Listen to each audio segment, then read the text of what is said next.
Welcome to episode 445, where I'm exploring why so many of us struggle to truly rest, even when we're exhausted. We'll talk about the connection between productivity, nervous system safety, Vata and Pitta imbalance, and why slowing down can sometimes feel uncomfortable. This is a conversation about reclaiming rhythm, presence, and permission to soften in a world that constantly asks us to do more.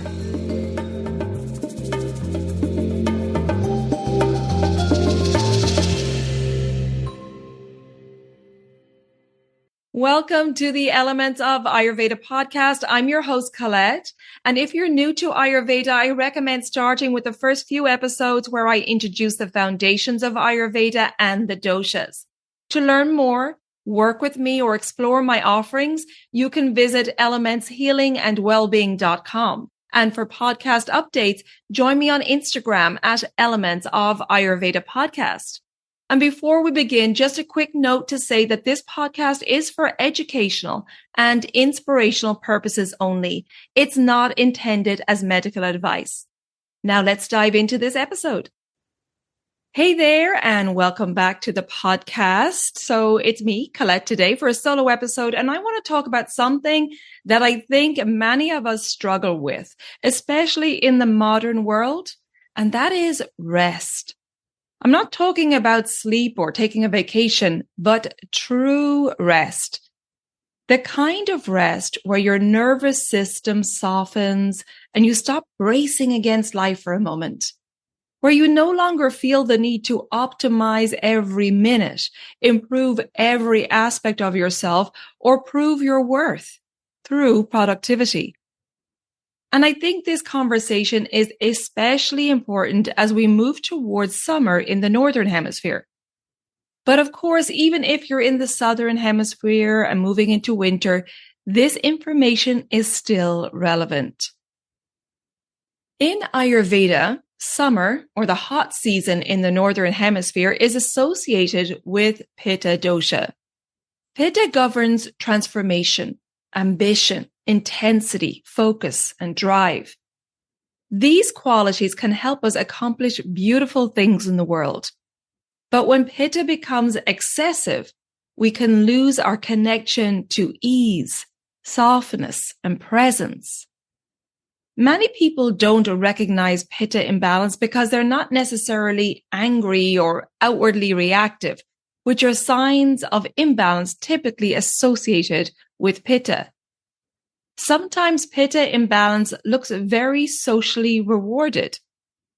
It looks like becoming hyper-efficient because slowing down feels unsafe, or turning life into a checklist and always needing to be productive in order to feel valuable.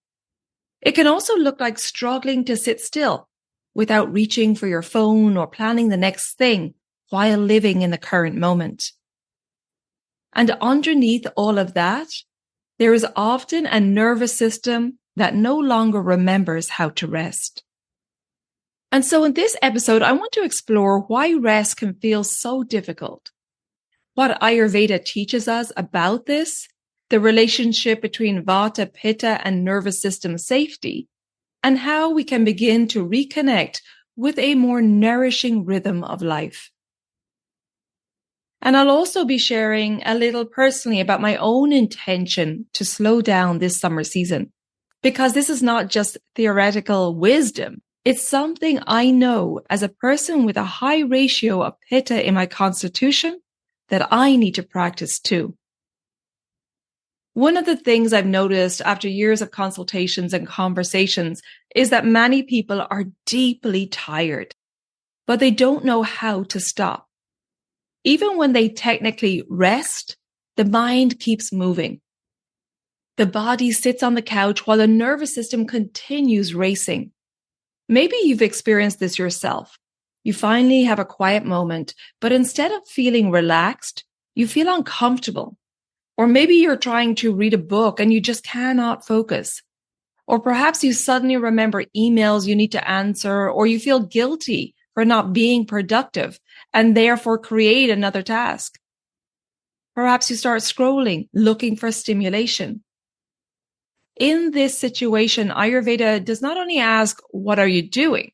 It also asks, what state of consciousness are you living in? Because two people can do the exact same thing externally and have completely different internal experiences.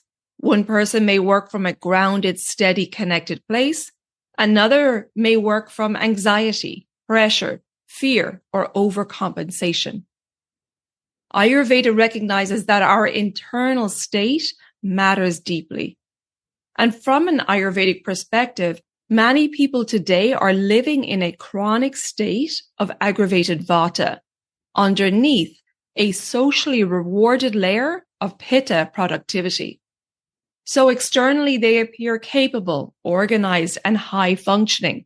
But internally, the nervous system is overstimulated, the mind is constantly moving, digestion may be irregular, sleep may be light, there's difficulty being in the present moment, and there's often a subtle feeling that slowing down is not safe.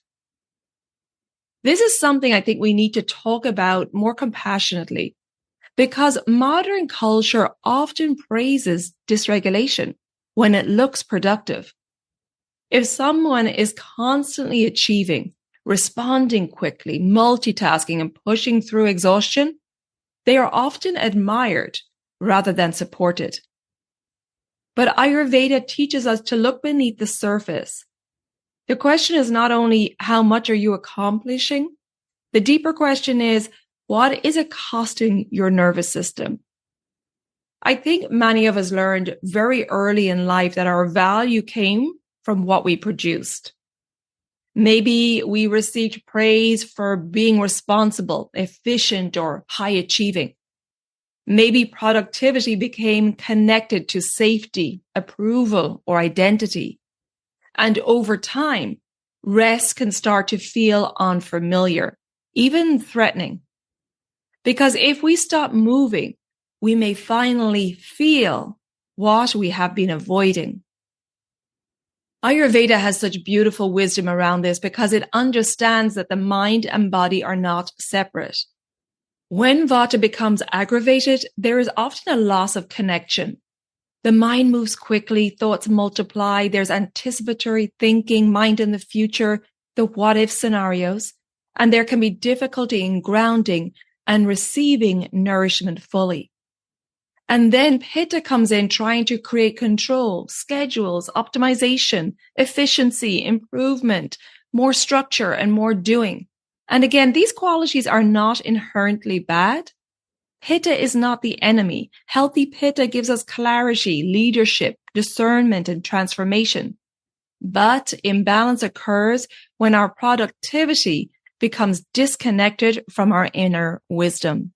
When doing replaces being and efficiency replaces presence, when we no longer know how to simply exist without performing.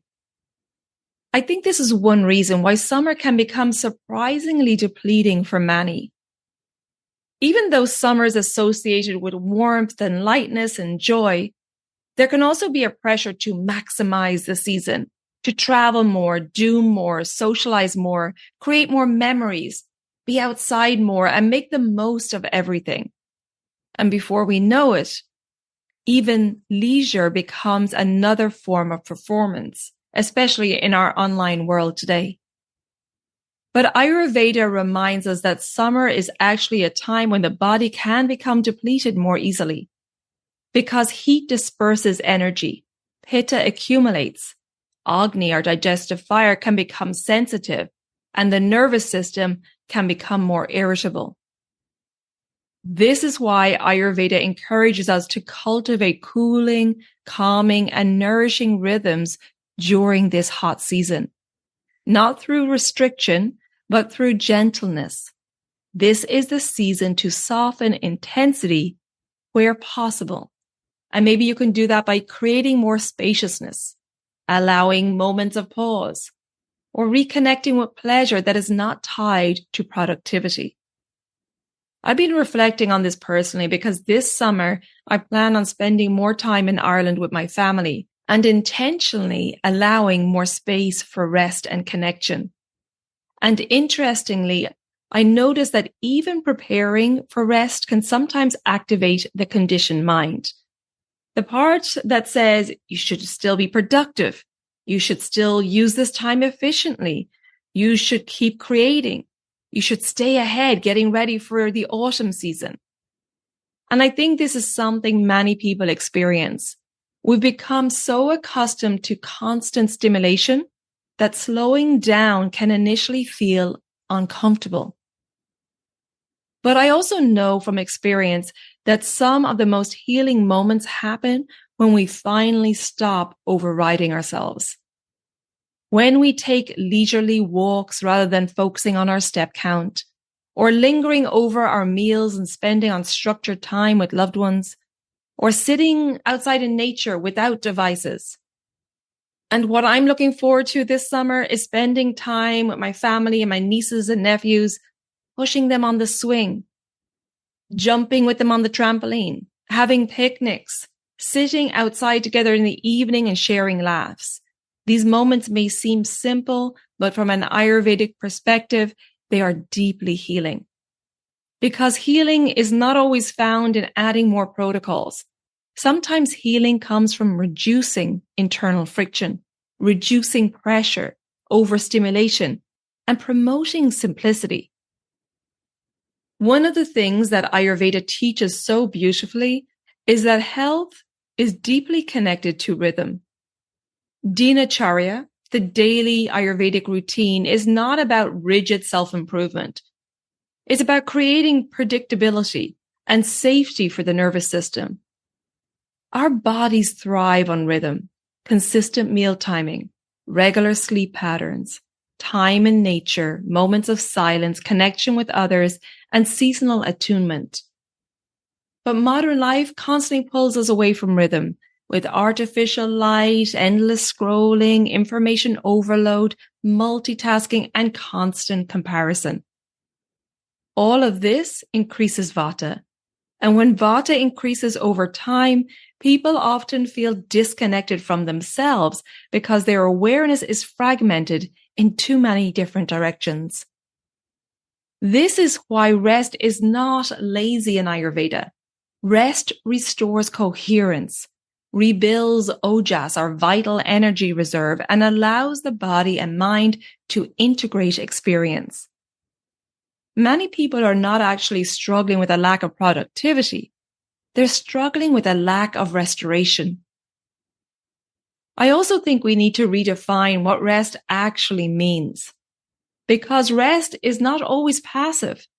Sometimes rest looks like saying no to external events, simplifying your life, eating slowly and eating in silence, going to bed earlier, spending time in nature, reducing sensory overload, creating boundaries, or allowing yourself to do one thing at a time without multitasking. For some people, rest may even feel emotional because when the nervous system finally slows down, unresolved feelings can arise to the surface. Emotions like grief, loneliness, exhaustion, and disappointment. And this is another reason many people unconsciously avoid rest. Busyness can become a buffer against feeling. But Ayurveda teaches us that true healing requires digestion not only of our food, but of our experiences. And undigested emotions, overstimulation, and chronic pressure create a kind of psychological ama, or emotional toxins. And eventually the system asks us to slow down, whether we want to or not. Sometimes that could be through fatigue, burnout, irritability, insomnia, or a manifestation of disease. The body is always communicating. So how do we begin reconnecting with rest in a way that feels safe and nourishing? And I think it starts with permission, particularly for those of us with a high Pitta constitution. We need that permission to stop treating yourself like a project that constantly needs improvement, permission to recognize that your worth is not dependent on how much you accomplish, and permission to have seasons of rest and productivity. Nature itself is cyclical, and we are a part of nature. There are seasons of growth, seasons of output, seasons of reflection, and seasons of restoration. And Ayurveda reminds us that wisdom comes from learning how to honor those cycles rather than resisting them. And so this summer, perhaps your healing does not come from doing more. Perhaps it comes from creating more space, softening unnecessary self-imposed pressure, listening deeply to your body and mind, reconnecting with nature, and allowing yourself to move at a more human pace. And so here are a few simple Ayurvedic supports for this season that can help calm Vata and soften excess Pitta. Try eating meals without multitasking, just sitting in silence, focusing on your food. This really aids digestion. Allow your senses to fully receive nourishment. An example of this is to go for a walk in nature without your devices, or at least put your devices on silent. And so immerse your senses in the nature surrounding you. Spend time outdoors in the cooler parts of the day during summer, especially around sunrise or sunset. And reduce unnecessary stimulation in the evening. I recommend avoiding screens 60 minutes before bed so you can calm your nervous system, setting yourself up for a good night's sleep.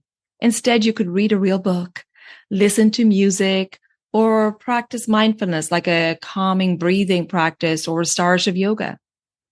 And perhaps most importantly, begin observing your relationship with productivity by asking yourself, do I know how to rest without guilt? Do I feel uncomfortable when nothing is being accomplished? Am I constantly filling empty space? What am I afraid might happen if I slow down? Now, this is not to judge yourself. It's to deepen awareness, because awareness is the catalyst to change and to healing your body and mind. I think one of the greatest challenges of modern life is that many people have lost connection with enoughness. There is always more to optimize, more to consume, and more to improve. But Ayurveda gently reminds us that peace does not come from the endless striving. Peace comes from relationship with nature, with rhythm, and with ourselves. And sometimes the most radical thing we can do is to stop running long enough to actually hear ourselves again. As we move into summer, it's a good time to reflect on what true nourishment looks like for you. What helps your nervous system soften, helps you to feel present, and what helps you feel connected to life again? Is it slower mornings, less screen time, time with family or friends, laughter, quiet time in nature, or maybe it's allowing yourself to do less? For me, this summer will include spending time with family in Ireland, reconnecting with the simpler rhythms, and consciously making space for rest, connection, time in nature, and presence. And I share that because I think it's important for all of us to remember that Ayurveda is not about perfection. It's about relationship, awareness, and attunement. Living in a way that supports wholeness rather than constant depletion.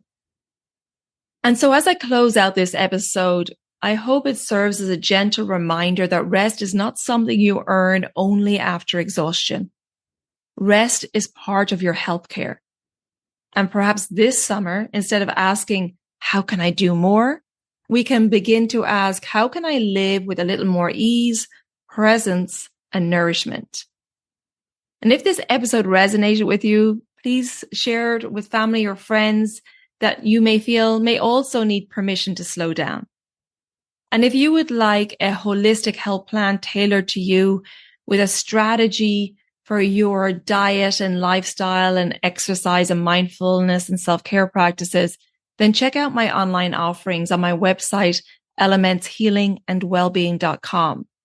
If you have any questions before booking, take advantage of my free 15-minute services inquiry call.